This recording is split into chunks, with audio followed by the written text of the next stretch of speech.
പരമപൂജ്യ സ്വാമിജിമാരുടെ തൃപാദങ്ങൾ പ്രണമിച്ചുകൊണ്ട് Shri MB പുരാണിക്കുൾപ്പെടെ വേദിയിലുള്ള എല്ലാ മഹത് വ്യക്തികളെ സാദരം പ്രണമിച്ചുകൊണ്ട് സദസ്സിനെ വന്ദിച്ചുകൊണ്ട് ഞാൻ ഏതാനും ചില വാക്കുകൾ നിങ്ങളുടെ മുമ്പിൽ വെക്കാം എന്നുദ്ദേശിക്കുകയാണ്. പ്രഥമമായി ഈ സ്ഥലത്തെ സാന്നിധ്യ ദേവതകളായ മധൂർ ശ്രീ മത്തനന്തേശ്വരനെയും ശ്രീ മഹാഗണപതിയെയും സാന്നിധ്യ ദേവതകളെയും എല്ലാം മനസ്സിൽ സ്മരിക്കുകയാണ്.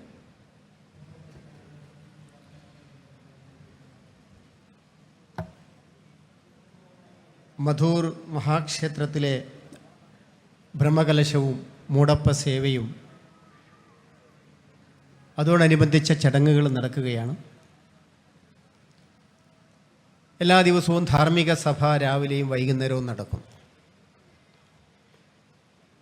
സനാതനധർമ്മം എന്താണ് എന്ന് പ്രഭുപൂജ്യ സ്വാമിജി വളരെ വിശദമായി തന്നെ നമ്മുടെ മുമ്പിൽ ವಿಶದೀಕರಿಸಿ കഴിഞ്ഞിരിക്കുകയാണ്. 1 ಗಂಟೆ 2 ಗಂಟೆ ಕನ್ನಡದಲ್ಲಿ ನಮ್ಮ ಮುಂದೆ ಉದ್ಬೋಧನವನ್ನು ಮಾಡಬಲ್ಲಂಥ MB ಪುರಾಣಿಕರು ವೇದಿಕೆಯಲ್ಲಿದ್ದಾರೆ. ಹಾಗಾಗಿ ನಾನು ಕನ್ನಡದಲ್ಲಿ ಮಾತಾಡೋದಿಲ್ಲ. 2 ಮಾತುಗಳನ್ನು ನಾನು ಮಲಯಾಳದಲ್ಲಿಯೇ ಮುಗಿಸಿಕೊಂಡು ಪುರಾಣಿಕರಿಗೆ ವೇದಿ ಬಿಟ್ಟು ಕೊಡಲಿಕ್ಕೆ ಉದ್ದೇಶಪಡ್ತೇನೆ. ಯಾಕೆಂತ ಹೇಳಿದರೆ ಅಂಥ ಮಹನೀಯರು ನಮಗೆ ಅವರ ಅರ್ಧ ಗಂಟೆ 1 ಗಂಟೆ ಸಿಗುವುದೇ ದೊಡ್ಡ ಒಂದು ಕಾರ್ಯ ಅಂತ ನಾನು ಅನ್ನಿಸ್ತಾ ಇದೆ. മധൂറിൽ നടക്കുന്നത് ഒരു നിസ്സാര സംഭവമല്ല. എന്നോട് ചോദിച്ച ആളുകളോട് ഞാൻ പറഞ്ഞ ഒരു ചുരുങ്ങിയ വാക്കിൽ മധൂറിനെ വിശേഷിപ്പിച്ചത് മധൂറിലെ മഹാകുംഭം എന്നാണ്. മധൂറിൽ നടക്കുന്നത് സാക്ഷാൽ മഹാകുംഭം തന്നെയാണ്. ഒരു കുംഭമേള നടന്ന സാഹചര്യത്തിൽ നടക്കുന്ന അതിനനുസ്മരിക്കുന്ന ഏതൊരു ചടങ്ങും മഹാകുംഭം തന്നെയാണ്. ഈ മധൂറിലെ ക്ഷേത്രത്തിനും ക്ഷേത്രത്തിലെ ആചാരങ്ങൾക്കും ഉത്സവങ്ങൾക്കും ഒരു വലിയ വൈശിഷ്ട്യമുണ്ട്. ആ വൈശിഷ്ട്യമെന്ന് പറയുന്നത് ഒരു ഭാഗത്ത് ആധ്യാത്മികതയാണ്, ധാർമ്മികതയാണ്, മറുഭാഗത്ത് വലിയ ഒരു സാമൂഹിക പശ്ചാത്തലം ഉള്ള ഒരു ക്ഷേത്രവും ആചാരവുമാണ് മധൂറിലുള്ളത്. മധൂറിലെ മൂലബിംബത്തെക്കുറിച്ചുള്ള നമ്മുടെ എല്ലാം ഒരു സങ്കല്പമുണ്ട്, ഒരു കാഴ്ചപ്പാടുള്ളത്. ಮದರು ಎಂದು പറയുന്ന ಮದರು ಮಾತೆಗೆ ಸಿಕ್ಕಿದ ಒಂದು ಕಲ್ಲು ಪ್ರತಿಷ್ಠಾಪನೆ ಮಾಡಿದಂಥ ಒಂದು ದೇವಸ್ಥಾನ ಅಂತ ಹೇಳ್ತೇವೆ. ಮದರು ಮಾತೆಯ ಬಗ್ಗೆ ಶ್ರದ್ಧೆ ವಿಶ್ವಾಸವಿಟ್ಟುಕೊಳ್ಳುವ ಒಂದು ಸಮಾಜ, ആ സമൂഹത്തിൻ്റെ സമാജത്തിൻ്റെ ശ്രദ്ധാകേന്ദ്രം. ഞാൻ മധൂറിനെ വീക്ഷിക്കുന്ന സമയത്ത് കണ്ട കുറച്ച് സവിശേഷതകൾ. എല്ലാ ക്ഷേത്രങ്ങളുമുണ്ട്, ക്ഷേത്രങ്ങൾക്ക് മഹത്വമുണ്ട്, ക്ഷേത്രങ്ങൾക്ക് ചൈതന്യമുണ്ട്, ഉത്സവങ്ങൾ നടക്കുന്നുണ്ട്. പക്ഷേ എല്ലാ ക്ഷേത്രങ്ങളും ശ്രദ്ധിച്ചാൽ അറിയാം, ചില പ്രത്യേക സമുദായങ്ങൾ ആ ക്ഷേത്രങ്ങളിൽ പോകുന്നു, ചില പ്രത്യേക ആചാരങ്ങൾ ആ ക്ഷേത്രത്തിൽ നടക്കുന്നു. മധൂറിനെ സംബന്ധിച്ച് നോക്കുമ്പോൾ എല്ലാ സമുദായങ്ങളും സമഞ്ജസമായി സമ്മേളിക്കുന്ന ഒരു മഹാക്ഷേത്രമാണ്. ഇവിടുത്തെ ആചാരങ്ങൾക്ക് എല്ലാ സമുദായങ്ങൾക്കും പ്രാധാന്യമുണ്ട്. ക്ഷേത്രങ്ങൾ മഹത്വമായി തീരുന്നത്, ക്ഷേത്രങ്ങളിലെ ജീവനില്ലാത്ത ബിംബങ്ങൾക്ക് ജീവനുണ്ട്, ചൈതന്യമായി മാറുന്നത് തന്ത്രീശ്വരന്മാരുടെ മഹത് ശക്തി കൊണ്ടാണ്. നമ്മുടെ കേരളത്തെക്കുറിച്ച് പറയുന്നത് ഒരു കാലത്ത് ക്ഷേത്രധ്വംസനം ഒരു ഫാഷനായി കരുതിയിരുന്ന ഒരു നാടാണ്. 10 അമ്പലങ്ങൾ പൊളിച്ച് കൊള്ളി നട്ടാൽ, കപ്പ നട്ടാൽ അത്രയും ആളുകളുടെ വയറ് നിറയും. ഈ ക്ഷേത്രങ്ങൾ കൊണ്ട് എന്താണ് പ്രയോജനം എന്ന് ചോദിച്ച കുറച്ച് പുരോഗമന ചിന്തയുള്ള ആളുകളുടെ നാടാണ് കേരളം. അന്ധവിശ്വാസങ്ങളുടെ കേന്ദ്രമാണ് ആധ്യാത്മിക കേന്ദ്രങ്ങളായ ആരാധനാലയങ്ങൾ എന്ന് പ്രചരിപ്പിച്ച ഒരു നാടാണ് കേരളം. ടിപ്പു സുൽത്താനെ പോലുള്ള ഹിന്ദു വിരുദ്ധരായ ആളുകളുടെ പടയോട്ടത്തിൽ മധൂർ ഉൾപ്പെടെയുള്ള മഹാക്ഷേത്രങ്ങൾ പലതും തകർന്നടിഞ്ഞപ്പോൾ ആ ക്ഷേത്രങ്ങളുടെ പുനരുദ്ധാരണത്തിന് വേണ്ടി മഹാനായ കേരള ഗാന്ധി എന്നറിയപ്പെടുന്ന കേളപ്പജി ക്ഷേത്ര പുനരുദ്ധാരണ പ്രവർത്തനങ്ങളുമായി രംഗത്ത് വന്നപ്പോൾ ആ കേളപ്പജിയെ അധിക്ഷേപിച്ച നാടാണ് നമ്മുടെ കേരളം. എന്താണ് അദ്ദേഹത്തെക്കുറിച്ച് പറഞ്ഞതെന്നറിയാമോ? പട്ടി പാത്തിയ കല്ലിൽ കളഭം പൂശിയ കേളപ്പ എന്നാണ്. പാത്തിയ എന്ന് പറഞ്ഞാൽ കുറച്ച് അങ്ങോട്ട് പോയാൽ മൂത്രമൊഴിച്ച എന്നാണ് അർത്ഥം. നായ മൂത്രമൊഴിച്ച കല്ലിനെ കൊണ്ടുവന്ന് പ്രതിഷ്ഠിച്ച് ശിവനെന്നും ഗണപതിയെന്നും ശാസ്താവെന്നും സുബ്രഹ്മണ്യനെന്നും ദേവിയെന്നും ദേവനെന്നും പറഞ്ഞ് ആരാധിക്കുന്ന ഹേ വിഡ്ഢികളെ എന്നാണ് ക്ഷേത്രവിശ്വാസികളെ ഇവിടുത്തെ കുറേ ആളുകൾ അധിക്ഷേപിച്ചത്. അങ്ങനെയുള്ള കേരളത്തിലാണ് മധൂറുമുള്ളത്, നമ്മളും ജീവിക്കുന്നത്. ഇന്ന് കേരളത്തിൻ്റെ അവസ്ഥ എന്താണ്? ലോകം അത്ഭുതപ്പെടുകയാണ്. ഓരോ വർഷവും ശബരിമലയിലും ഗുരുവായൂരും മധൂറും പോലുള്ള മഹാക്ഷേത്രങ്ങളിലേക്ക് ഒഴുകിയെത്തുന്ന ഭക്തജനങ്ങളെ കാണുമ്പോൾ, ആ ക്ഷേത്ര ഭണ്ഡാരങ്ങൾ നിറഞ്ഞു കവിയുന്നത് കാണുമ്പോൾ ഇന്ന് ലോകം അത്ഭുത സ്തബ്ധമായി നിന്ന് കേൾക്കുകയാണ്. ഇന്ന് ആളുകൾക്ക് ഈശ്വരൻ വേണം, ക്ഷേത്രങ്ങൾ വേണം, സംസ്കാരം വേണം, ധർമ്മം വേണം, ആധ്യാത്മിക വേണം എന്ന തിരിച്ചറിവിലേക്ക് മനുഷ്യനെത്തിയിരിക്കുന്നു. മനുഷ്യൻ്റെ ജീവിതത്തിലെ അനുഭവങ്ങളാണ്, ആ അനുഭവങ്ങളുടെ കടുത്ത യാഥാർത്ഥ്യങ്ങളാണ് മനുഷ്യനെ ഈശ്വരൻ്റെ അടുത്തേക്ക് എത്തിക്കുന്നത്. ഇവിടെയും അത്ഭുതങ്ങൾ നടക്കുന്നുണ്ടെങ്കിൽ അതിന് കാരണം അതാണ്. മനുഷ്യനൊരു പ്രത്യേകതയുണ്ട്. നമുക്ക് കുറച്ച് സുഖവും സന്തോഷവും സമ്പത്തും ഉണ്ടാകുമ്പോൾ ഈശ്വരനെ നമ്മൾ മറക്കും. ഈശ്വരനെ നമ്മൾ സ്മരിക്കുന്നത്, ഓർമ്മിക്കുന്നത് ജീവിതത്തിൽ പ്രയാസങ്ങളും ബുദ്ധിമുട്ടുകളും കഷ്ടനഷ്ടങ്ങളും ദുഃഖങ്ങളും വ്യാധികളും വരുമ്പോഴാണ് ഈശ്വരനെ ഓർമ്മ വരുന്നത്. ഈശ്വരോ രക്ഷ എന്ന് പറഞ്ഞ് ഈശ്വരൻ്റെ മുമ്പിൽ സാഷ്ടാംഗം നമ്മൾ പ്രണമിക്കും. ഗീതയിൽ അതിനെക്കുറിച്ചൊക്കെ പറയുന്ന ഭാഗങ്ങൾ, അതിലേക്കൊന്നും കടക്കുന്നില്ല, സമയം വളരെ കുറച്ചാണ്. ഏതായാലും ആധ്യാത്മികത മനുഷ്യന് ആവശ്യമാണ്. ഞാൻ ക്ഷേത്രങ്ങളെക്കുറിച്ച് പറയുമ്പോൾ ക്ഷേത്ര നവീകരണം നടക്കുന്നു. ക്ഷേത്ര നവീകരണം എന്ന് പറഞ്ഞാൽ ക്ഷേത്രത്തിൻ്റെ കെട്ടിടങ്ങളും ക്ഷേത്രത്തിലെ വിഗ്രഹങ്ങളുടെയും മാത്രം നവീകരണമാണോ? ഭക്തന്മാരായ നമ്മൾ പലപ്പോഴും തെറ്റിദ്ധരിച്ചു പോകാറുണ്ട്. ക്ഷേത്രത്തെ താരതമ്യം ചെയ്യുന്നത് എന്തിനോടാണ്? ക്ഷേത്രത്തെക്കുറിച്ച് പറയുന്ന ധാരാളം ഭാഗങ്ങളിലാണ്. അതിൽ ഭഗവത്ഗീതയിൽ ഇതം ശരീരം കൗന്ദേയ ക്ഷേത്രമിത്യഭിധീയതേ എന്ന് പറയുന്നൊരു ഭാഗമാണ്. ദേഹോ ദേവാലയ പ്രോക്തോ ജീവോ ദേവ സദാശിവ, കുളാർണവ സ്തോത്രത്തിൽ പറയുന്ന മറ്റൊരു രണ്ട് ഭാഗങ്ങൾ ഞാൻ ഉദ്ധരിച്ചു. രാമായണത്തിലും ക്ഷേത്രവും മനുഷ്യ ശരീരവും തമ്മിലുള്ള ബന്ധത്തെക്കുറിച്ച് പറയുന്നു. ക്ഷേത്ര ശരീരവും മനുഷ്യ ശരീരവും ഒന്ന് തന്നെയാണ്. മനുഷ്യന് പുറത്തേക്ക് കാണുന്ന ബാഹ്യ അവയവങ്ങളാകുന്ന ഈ സ്ഥൂല ശരീരത്തോടൊപ്പം തന്നെ മനുഷ്യനെ മനുഷ്യനാക്കി മാറ്റുന്ന, മനുഷ്യൻ്റെ ഉള്ളിൽ കണ്ണുകൊണ്ട് കാണാൻ സാധിക്കാത്ത കുടികൊള്ളുന്ന വിളങ്ങുന്ന ചൈതന്യവത്തായ മഹാശക്തി ഉള്ളിൽ ജീവനായി പ്രാണനായി ആത്മാവായി കുടികൊള്ളുമ്പോഴാണ് മനുഷ്യൻ മനുഷ്യനാകുന്നത്. അങ്ങനെയുള്ള മനുഷ്യൻ്റെ സ്ഥൂല ശരീരവും സൂക്ഷ്മ ശരീരവും പോലെ അഭേദ്യമായി ബന്ധപ്പെട്ടതാണ് ക്ഷേത്രങ്ങളുടെ സ്ഥൂല ശരീരവും സൂക്ഷ്മ ശരീരവും. ആ സ്ഥൂല ശരീരങ്ങളെ ഭംഗിയാക്കാൻ നമുക്ക് സാധിക്കും. നമ്മുടെ കയ്യിൽ പൈസയുണ്ട്, കോടിക്കണക്കിന് ബിസിനസ് നടത്തിയിട്ടും ഗൾഫിൽ പോയിട്ടും ജോലി ചെയ്തും ഒക്കെ സമ്പാദിക്കുന്ന പണം നമുക്ക് ക്ഷേത്രങ്ങൾക്ക് വേണ്ടി ചെലവാക്കാം. പക്ഷേ ക്ഷേത്രങ്ങളുടെ ബാഹ്യാകാരങ്ങൾ മോടി പിടിപ്പിക്കാൻ സാധിക്കും. എന്നാൽ അതോടൊപ്പം തന്നെ ക്ഷേത്രം ക്ഷേത്രമായി മാറുന്നത്, ക്ഷേത്രം ചൈതന്യമുള്ളതായി മാറുന്നത്, ക്ഷേത്രത്തിലെ വിഗ്രഹം പ്രാണൻ തുടിക്കുന്നത് ക്ഷേത്രത്തിൻ്റെ സൂക്ഷ്മ ശരീരവും ശക്തിമത്താകുമ്പോൾ മാത്രമാണ്. ഇതുപോലുള്ള പ്രതിഷ്ഠാ ചടങ്ങുകളും ബ്രഹ്മകലശങ്ങളും ഒക്കെ നടക്കുമ്പോൾ സംഭവിക്കുന്നത്, പണ്ട് കേരളത്തിലെ കേളപ്പനെ കളിയാക്കിയ ആളുകളില്ലേ, കല്ലുകൊണ്ടുണ്ടാക്കിയ, മണ്ണ് കൊണ്ടുണ്ടാക്കിയ, മരം കൊണ്ടുണ്ടാക്കിയ വിഗ്രഹങ്ങൾ എന്ന് പറയുന്ന ഈ ജീർണാവസ്ഥയിലുള്ള ജഡവസ്തുക്കൾ, അതിലെങ്ങനെ ഈശ്വരനുണ്ടാകും? അതിനെങ്ങനെ സംസാരിക്കാൻ പറ്റും? അതിനെങ്ങനെ നിങ്ങളെ കാണാൻ പറ്റും? അതിനെങ്ങനെ നിങ്ങളുടെ പ്രശ്നങ്ങൾ പരിഹരിക്കാൻ സാധിക്കും? ഇതാണല്ലോ അവരുടെ ചോദ്യം. കേട്ടാൽ തോന്നും വലിയ ബുദ്ധിജീവികളാണ്, പുരോഗമന കാഴ്ചപ്പാടാണെന്നൊക്കെ തോന്നും നമുക്ക്. പക്ഷേ ഈ ജഡവസ്തുവായ കല്ലിനെയും മണ്ണിനെയും മരത്തിനെയും സ്വർണത്തെയും വെള്ളിയെയും തങ്കത്തെയും ദീപത്തെയും വാളിനെയും സ്തംഭത്തെയും എല്ലാം സാക്ഷാൽ ഈശ്വരനാക്കി മാറ്റുന്ന ഒരു മഹായന്ത്രവും തന്ത്രവുമാണ് ക്ഷേത്രമെന്ന് പറയുന്നത്. നമ്മുടെ സങ്കല്പമനുസരിച്ച് കല്ലിലും മണ്ണിലും മരത്തിലും മാത്രമല്ല ഈശ്വരനെ പ്രതിഷ്ഠിക്കാൻ സാധിക്കുന്നത്, മനുഷ്യനിലേക്കും ഈശ്വരനെ പ്രതിഷ്ഠിക്കാൻ സാധിക്കും. അതാണ് തെയ്യങ്ങൾ, കോലങ്ങൾ എന്നൊക്കെ പറയുന്നത്. ഒരു മനുഷ്യ ശരീരത്തിലേക്ക് ഈശ്വരശക്തിയെ ആവാഹിച്ച് കുടിയിരുത്തുമ്പോഴാണ് മനുഷ്യൻ തെയ്യമായി മാറുന്നത്, ഈശ്വരനായി മാറുന്നത്. അതും നമ്മൾ തെളിയിച്ച നാട്ടിലാണ് ജീവിക്കുന്നത്. അപ്പം അങ്ങനെയുള്ള ഒരു മഹാമാറ്റം, പരിവർത്തനം നടക്കുന്ന ഈ ക്ഷേത്രമെന്ന് പറയുന്ന ക്ഷേത്രത്തിൻ്റെ സ്ഥൂലമായ അവയവങ്ങൾ, സ്ഥൂല ശരീരാവയവങ്ങൾ, ആ അവയവങ്ങൾക്ക് തത്തുല്യമായ പ്രാധാന്യമുള്ള സൂക്ഷ്മമായ ശരീരാവയവങ്ങൾ, ക്ഷേത്ര പ്രതിഷ്ഠയുമായി ബന്ധപ്പെട്ട ഭാഗങ്ങൾ മണിക്കൂറുകളോളം പറയാൻ സാധിക്കും. ശിവ സ്തോത്രങ്ങളിൽ വളരെ പ്രസിദ്ധമായ 4 വരികളുണ്ട്. എളുപ്പമായുള്ള വഴി. ഈശ്വരനെ കാണാൻ എന്താണ് എളുപ്പമായ മാർഗം? എളുപ്പമായുള്ള വഴിയെ ചിന്തിക്കിൽ ഇടയ്ക്കിടെ 6 പടിയുണ്ട്, പടി 6 കടന്നവിടെ ചെല്ലുമ്പോൾ ശിവനെ കാണാകും ശിവശംഭോ എന്നാണ്. കേൾക്കാൻ നല്ല രസമാണ്. 6 പടികളെക്കുറിച്ച് ഈശ്വരനെ കാണാൻ എന്താണ്? 6 പടി കടന്നാൽ ഈശ്വരനെ കാണാം. ഏതാണ് 6 പടി? ഈ 6 പടികളാണ് ക്ഷേത്രവുമായി ബന്ധപ്പെട്ട സുപ്രധാനമായ കേന്ദ്രങ്ങൾ. ഷഡാധാര പ്രതിഷ്ഠയെ നിങ്ങൾ ശ്രദ്ധിച്ചാൽ അറിയാം. അവിടെ 6 ആധാരചക്രങ്ങളുമായി ബന്ധപ്പെട്ട 6 ആധാര സങ്കേതങ്ങൾ പ്രതിഷ്ഠിക്കപ്പെടുന്നു.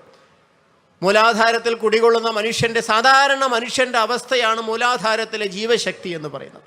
ആ മൂലാധാരത്തിൽ നിന്ന് ജീവശക്തിയെ ഉയർത്തിക്കൊണ്ടുവന്ന് സ്വാധിഷ്ഠാന ചക്രം, മണിപൂരക ചക്രം, അനാഹത ചക്രം, വിശുദ്ധി ചക്രം, ആജ്ഞാചക്രം, 6 ആധാര ചക്രങ്ങളിലൂടെ പടിപടിയായ സുഷുമ്ന പിംഗള നാഡികളിലൂടെ ഉയർത്തിക്കൊണ്ടുവന്ന് സുഷുമ്നയിലൂടെ പതുക്കെ പതുക്കെ മേലോട്ട് ഉയർന്നു വന്ന് ആജ്ഞയിൽ നിന്ന് നേരെ ഭഗവാൻ കുടികൊള്ളുന്ന സാക്ഷാൽ സഹസ്രാരത്തിലേക്ക് ആ ജീവശക്തി പകരുമ്പോഴാണ്, ലയിക്കുമ്പോഴാണ് ഈശ്വര സാക്ഷാത്കാരം, സാന്നിധ്യം അഥവാ നമ്മൾ വിശേഷിപ്പിക്കുന്ന ഈശ്വര സാക്ഷാത്കാരം എല്ലാം ഉണ്ടാകുന്നത്.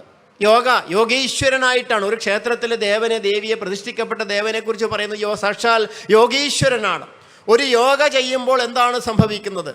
മൂലാധാരത്തിൽ കുടികൊള്ളുന്ന കുണ്ടലിനി ശക്തിയെ, ജീവശക്തിയെ പടിപടിയായി 6 പടികളിലൂടെ ഉയർത്തിക്കൊണ്ടുവന്ന് ഈശ്വരൻ കുടികൊള്ളുന്ന 1000 ഇതളുകളോടുകൂടിയ സാക്ഷാൽ സഹസ്രാരപത്മം, ആകാശാഭിമുഖമായ സഹസ്രാരപത്മം എന്നാണ് പറയുന്നത്. ആ സഹസ്രാരപത്മത്തിൽ കുടികൊള്ളുന്ന സാക്ഷാൽ ശിവനിൽ ശിവശക്തി സംഗമം എന്നൊക്കെ വിശേഷിപ്പിക്കുന്നു. ജീവാത്മാ പരമാത്മാ ബന്ധം എന്ന് വിശേഷിപ്പിക്കുന്ന, ജീവനെ ശിവനിൽ ലയിപ്പിക്കുന്ന ആ മഹത്തായ സംഭവം നടക്കുമ്പോൾ അതിനെ ധ്യാനമെന്നും സമാധിയെന്നും ആത്മസാക്ഷാത്കാരമെന്നും ഈശ്വര സാക്ഷാത്കാരം എന്നുമൊക്കെ വിശേഷിപ്പിക്കുന്ന ഈ ആത്മസാക്ഷാത്കാരത്തിൻ്റെ, ഈശ്വര സാക്ഷാത്കാരത്തിൻ്റെ, സമാധിയുടെ ധ്യാനത്തിൻ്റെ പരമകാഷ്ഠയാണ് സാക്ഷാൽ ദേവസ്ഥാനങ്ങളിലും മനുഷ്യ ശരീരത്തിലും സംഭവിക്കുന്നത്. ഇത് മനുഷ്യനിലും സംഭവിക്കുന്നു, ക്ഷേത്രങ്ങളിലും സംഭവിക്കുന്നു എന്നുള്ളതാണ് ക്ഷേത്രങ്ങളുടെ പ്രത്യേകത. മറ്റൊരു സങ്കല്പത്തിലും മറ്റൊരു മതത്തിലെ ആരാധനാ സമ്പ്രദായത്തിലും ഇത് നമുക്ക് കാണാൻ സാധ്യമല്ല. ഇവിടെ ഞാൻ പറഞ്ഞു വരുന്നത് ക്ഷേത്രത്തിൻ്റെ ജീർണോദ്ധാരണം എന്ന് പറയുമ്പോൾ, ക്ഷേത്രത്തിൻ്റെ നവീകരണം എന്ന് പറയുമ്പോൾ അത് ക്ഷേത്രത്തിൽ ആരാധന നടത്തുന്ന മനുഷ്യൻ്റെയും ജീർണോദ്ധാരണമായി മാറണം. ക്ഷേത്രാരാധന നടത്തുന്ന മനുഷ്യൻ്റെയും നവീകരണമായിട്ട് മാറണം. കാരണം ക്ഷേത്ര ശരീരവയവങ്ങൾ നവീകരിക്കുമ്പോൾ ക്ഷേത്രത്തിലെ ചൈതന്യം വർദ്ധിക്കുമെങ്കിൽ, ആ ക്ഷേത്രത്തിലെ ജീവാവസ്ഥ ഈശ്വരാവസ്ഥയിലേക്ക് ഉയരുമെങ്കിൽ, അതേ ജീർണാവസ്ഥയിലോ മനുഷ്യൻ്റെ ജീവാവസ്ഥയിൽ നിന്നും മനുഷ്യൻ മെല്ലെ മെല്ലെ ഉയർന്നു വന്ന് ഈശ്വരാവസ്ഥയിലേക്ക് എത്തിച്ചേരണം. അതിനു വേണ്ടിയിട്ടാണ് ക്ഷേത്രങ്ങൾ സങ്കല്പിച്ചത്. ആ നിലയിലേക്ക് ക്ഷേത്രങ്ങൾ അതുകൊണ്ട് ഞാൻ പറയാറുള്ളത് അറിഞ്ഞുകൊണ്ട് ആരാധിക്കണം. എന്തിനാണ് അമ്പലത്തിൽ പോകുന്നത്, എന്തിനാണ് ഈശ്വരനെ തൊഴുന്നതെന്ന് ചോദിച്ചു കഴിഞ്ഞാൽ അത് അറിഞ്ഞുകൊണ്ട് ആരാധിക്കണം. പലപ്പോഴും നമുക്കൊരു തെറ്റിദ്ധാരണ വന്നത്, ഞാൻ അമ്പലത്തിൽ സേവ നടത്തുന്നത്, ഞാൻ അമ്പലത്തിൽ ഭണ്ഡാര സമർപ്പണം നടത്തുന്നത്, ഞാൻ അമ്പലത്തിൽ പൂജകൾ നടത്തുന്നത് എൻ്റെ നേട്ടങ്ങൾക്ക് വേണ്ടിയിട്ടാണ്, എൻ്റെ ചില കാര്യങ്ങൾ നേടിയെടുക്കാൻ വേണ്ടിയിട്ടാണ് എന്ന ഒരു ധാരണ ഹിന്ദുക്കൾക്കുണ്ട്. അതുകൊണ്ട് നമ്മുടെ ആഗ്രഹങ്ങൾ എത്ര വലുതാണോ അത്ര വലിയ സംഭാവന നമ്മൾ ക്ഷേത്രത്തിലേക്ക് കൊടുക്കും. നേരെ മറിച്ച് സംഭവിക്കേണ്ടത് എന്താണ്? ക്ഷേത്രത്തിൽ നടക്കേണ്ടുന്നത് സമർപ്പണമാണ്. തിരിച്ചൊന്നും പ്രതീക്ഷിക്കാതെ കണ്ട് ഈശ്വരന് സമർപ്പിക്കുമ്പോഴാണ് അത് ഈശ്വരനിലേക്ക് എത്തുന്നത്. അങ്ങനെ സർവസ്വാർപ്പണം ക്ഷേത്രത്തിലേക്ക് നടക്കുമ്പോൾ ഈശ്വരൻ തൃപ്തിപ്പെടുന്ന 3-ാം അധ്യായത്തിൽ പറയുന്ന നമ്മുടെ യജ്ഞത്തെക്കുറിച്ച് പറയുന്ന ഭാഗങ്ങളൊക്കെ ഉണ്ട്. അവിടെ ഭഗവാൻ തൃപ്തിപ്പെടുന്നത് ദേവാൻ ഭാവയതാനേന തേ ദേവാൻ ഭാവയന്തുവ പരസ്പരം ഭാവയന്തഃ ശ്രേയ പരമവാപ്സ്യത. ഈശ്വരോ രക്ഷ എന്ന് പറഞ്ഞ് ഭഗവാന്റെ മുമ്പിൽ നമ്മുടെ കാര്യം നേടാൻ വേണ്ടി നമ്മൾ പ്രാർത്ഥിക്കുമ്പോൾ ഇവിടെ ഭഗവാൻ പറയുകയാണ്, ഭഗവാന് സന്തോഷവും സംതൃപ്തിയും ഉണ്ടാകുന്നത് നീ യജ്ഞം ചെയ്യുമ്പോഴാണ്, യാഗം ചെയ്യുമ്പോഴാണ്. എന്താണ് യജ്ഞമെന്ന് പറയുന്നത്? ഈശ്വര സംതൃപ്തിയാണ്. ഈ പ്രാപഞ്ചിക ശക്തികളാകുന്ന സർവ്വതും ഈശ്വരനാണ്. അതുകൊണ്ടാണ് ഹിന്ദുക്കൾ മണ്ണിനെ പൂജിക്കുന്നു, മരങ്ങളെ പൂജിക്കുന്നു, പശുക്കളെ പൂജിക്കുന്നു, പാമ്പിനെ പൂജിക്കുന്നു, മനുഷ്യനെ പൂജിക്കുന്നു, അന്തരീക്ഷത്തെ, വായുവിനെ, ജലത്തെ, ആകാശത്തെ, ഭൂമിയെ, പഞ്ചഭൂതാത്മകമായ പ്രകൃതിയെ മുഴുവൻ മനുഷ്യൻ ഈശ്വരനായി കണ്ട് പൂജിക്കുകയാണ്, സേവിക്കുകയാണ്. ധർമ്മത്തെക്കുറിച്ച് പറയുന്നു ധാരണാത് ധർമ്മമിത്യാഹു ധർമ്മോ ധാരയതേ പ്രജാഹ. ധാരണം ചെയ്യുന്നതാണ് ധർമ്മം, നിലനിർത്തുന്നതാണ് ധർമ്മം. ക്ഷേത്രത്തിൽ നേരത്തെ സ്വാമിജി വിശേഷിപ്പിച്ച സനാതനധർമ്മം, ധർമ്മത്തിൻ്റെ അർത്ഥമെന്ന് പറയുന്നത് എന്താണോ ധാരണം ചെയ്യുന്നത്, എന്താണോ നിലനിർത്തുന്നത്, അതാണ് ധർമ്മം.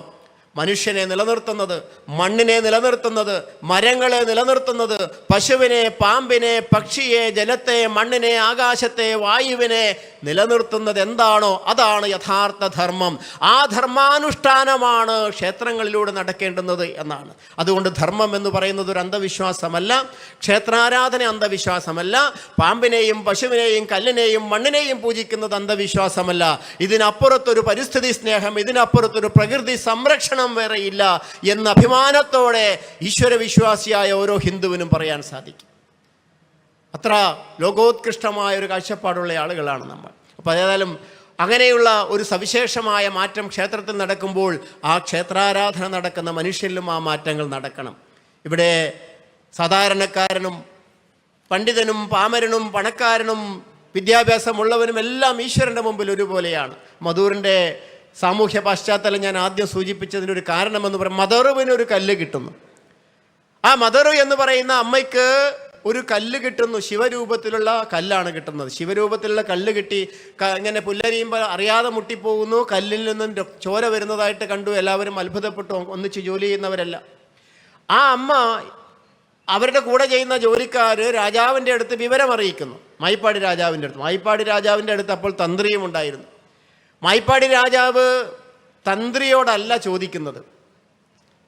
ഞാൻ വായിച്ച ചരിത്രഭാഗം, മായിപ്പാടി രാജാവ് തന്ത്രിയോട് അല്ല ഈ അത്ഭുത ശക്തിയുള്ള ശിലയെ എന്ത് ചെയ്യണമെന്ന് തന്ത്രിയോട് ചോദിക്കുന്നില്ല, മറിച്ച് മദറുവിനോട് ചോദിക്കുന്നു എന്നാണ് പറയുന്നത്. മദറു പറയുന്നു, ഹംസരൂപിണിയായ സാക്ഷാൽ സങ്കേതമുള്ള സാന്നിധ്യമുള്ള മധുവാഹിനി പുഴയുടെ തീരത്ത് ഇതിനെ സ്ഥാപിക്കണമെന്ന മദറുവിൻ്റെ ആഗ്രഹപ്രകാരമാണ് മഹാരാജാവ് ആ മദനന്തേശ്വരനെ, അങ്ങനെയാണ് മദനന്തേശ്വരനും വന്നത്. ശ്രീമദ് അനന്തേശ്വര വേണം എന്നൊക്കെയുള്ള ചർച്ചകൾ നടക്കുന്നുണ്ട്. എനിക്ക് തോന്നുന്നത് മദറുമായി ബന്ധപ്പെട്ടതാണ് മധൂറും, മദറുമായി ബന്ധപ്പെട്ടതാണ് മദനന്തേശ്വരനും എന്നാണ് ഞാൻ മനസ്സിലാക്കിയത്.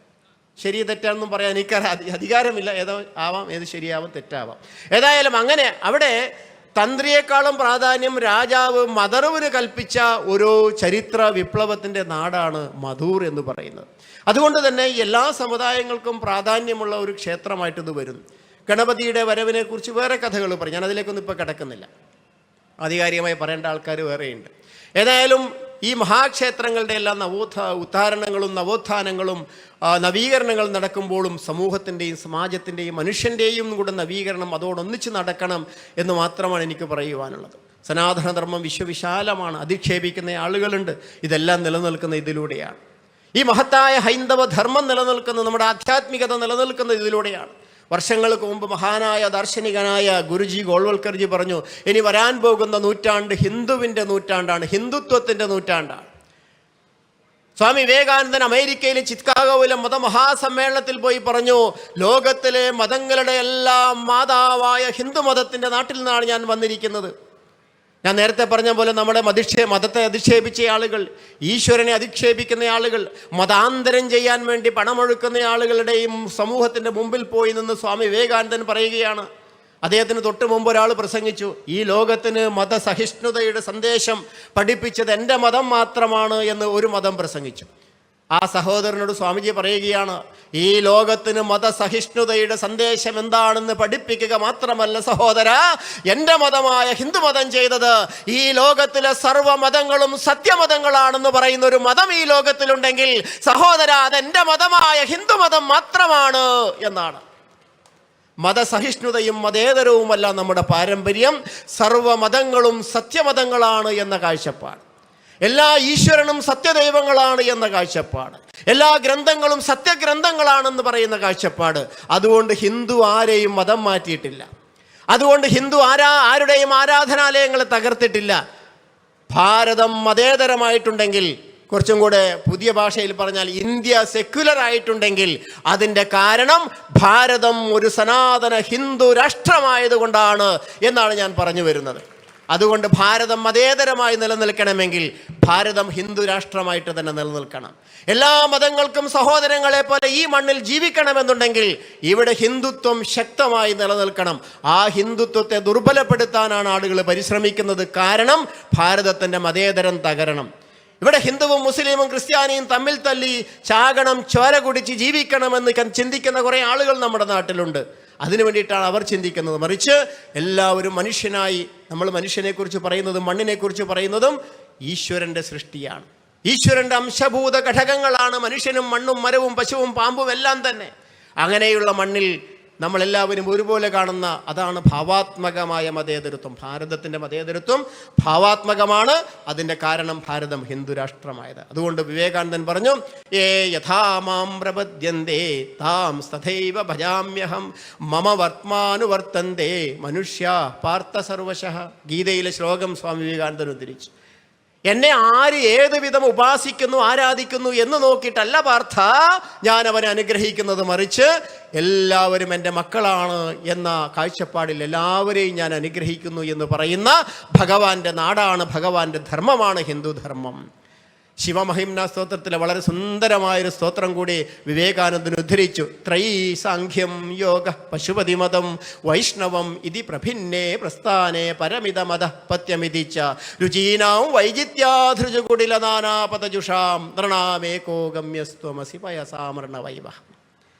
പല ദിശകളിലായി, പല ദിക്കുകളിലായി, പല കുന്നിൻ്റെയും മലകളുടെയും പർവ്വതങ്ങളുടെയും മുകളിൽ നിന്ന് ഉത്ഭവിച്ച നദികളും അരുവികളും എല്ലാം ഒഴുകി ഒഴുകി ഒഴുകി ഒഴുകി ഒഴുകി എങ്ങനെയാണോ അവസാനം ഒരേ സാഗരത്തിൽ ചെന്നു പതിക്കുന്നത്, അതുപോലെ ഓരോ മനുഷ്യനും അവനവൻ സ്വീകരിച്ച മാർഗത്തിലൂടെ സഞ്ചരിച്ച് സഞ്ചരിച്ച് സഞ്ചരിച്ച് അവസാനം ഒരേ ഈശ്വരനിലേക്കാണ് എത്തുന്നത്. അതുകൊണ്ട് അവൻ്റെ വഴി ഏതാണ്, അവൻ്റെ മാർഗം ഏതാണ്, അവൻ്റെ സമ്പ്രദായം ഏതാണ്, അവൻ്റെ ഗുരുവാരാണ്, അവൻ്റെ ആരാധന എന്താണ്, അവൻ്റെ സമർപ്പണം എന്താണ് എന്ന് നോക്കിയിട്ടല്ല ഈശ്വര സാക്ഷാത്കാരം. എല്ലാവരും ഈശ്വരനിലേക്ക് എത്തുന്നു എന്ന് പറയുന്ന ആ കാഴ്ചപ്പാടാണ് വിവേകാനന്ദൻ ഉദ്ധരിച്ചത്. അതിനെ ഉദ്ധരിച്ചുകൊണ്ടാണ് ഗുരുജി ഗോൾവൽക്കർ പറഞ്ഞത്, ഇനി വരാൻ പോകുന്ന നൂറ്റാണ്ട് ഹിന്ദുത്വത്തിൻ്റെതാണ്. സമഗ്രമായ ശാസ്ത്രീയമായ ജീവിത കാഴ്ചപ്പാടുള്ള ഒരു ധർമാധിഷ്ഠിത നാടാണ് ഭാരതം. അതുകൊണ്ട് ഇനി വരുന്നത് ഭാരതത്തിൻ്റെ കാലഘട്ടമാണ്. അത് ആരംഭിച്ചു കഴിഞ്ഞിരിക്കുകയാണ്.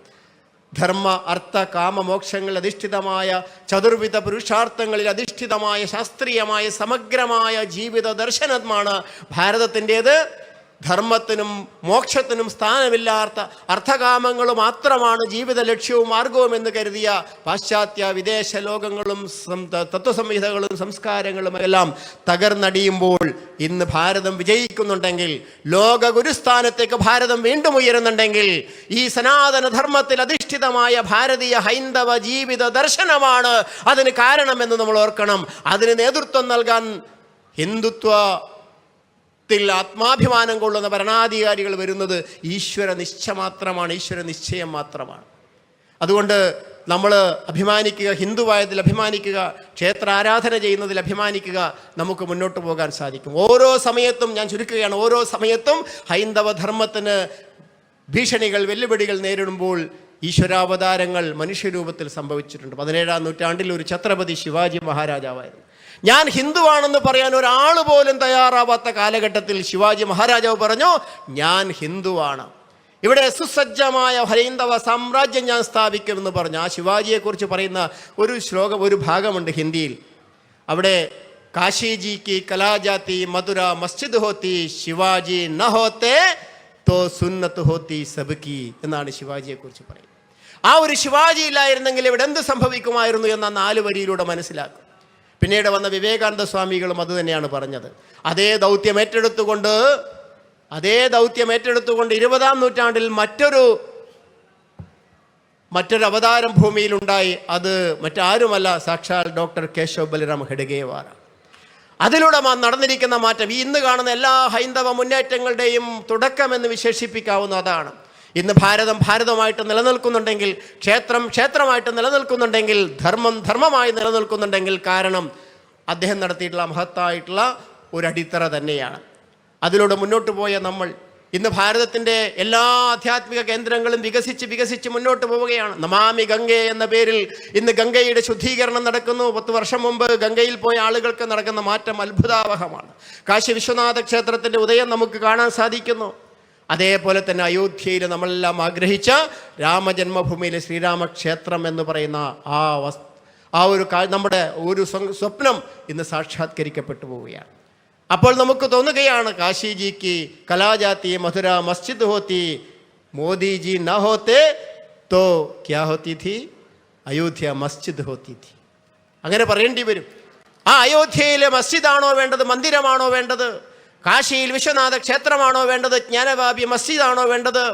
ശ്രീകൃഷ്ണ ജന്മഭൂമിയായ മധുരയിൽ സാക്ഷാൽ ശ്രീകൃഷ്ണ മന്ദിരമാണോ വേണ്ടത്? മറ്റൊരു മസ്ജിദാണോ വേണ്ടത് എന്ന ചോദ്യം സമൂഹത്തിൻ്റെ മുമ്പിൽ ഇപ്പോഴും നിലനിൽക്കുന്നുണ്ട്. സന്ദർഭം വരുമ്പോൾ നമ്മൾ ആളുകളോട് ചോദിക്കാൻ തയ്യാറാവുക. ഏതായാലും ഭാരതം മുന്നേറുകയാണ്, ധർമ്മം മുന്നേറുകയാണ്, സനാതനധർമ്മം മുന്നേറുകയാണ്. ഈ ലോകത്തിനെ ജഗദ്ഗുരു സ്ഥാനത്തേക്ക് എത്തിക്കുവാൻ ഭാരതവും ഭാരതത്തിൻ്റെ സനാതനധർമ്മവും വളരെ ശക്തമായി മുന്നോട്ട് പോകുമ്പോൾ നമുക്കതിൻ്റെ കൂടെ നിൽക്കാം. ഈ ക്ഷേത്രങ്ങളും ഉത്സവങ്ങളും ബ്രഹ്മകലശവും മൂടപ്പസേവയും എല്ലാം അതിനു വേണ്ടിയിട്ടാണ്. മഹാഗണപതിയുടെയും മദനന്തേശ്വരൻ്റെയും അനുഗ്രഹാശിസ്സുകൾ ഉണ്ടാവട്ടെ എന്ന് മാത്രം പ്രാർത്ഥിച്ചുകൊണ്ട് ഞാൻ നിർത്തും.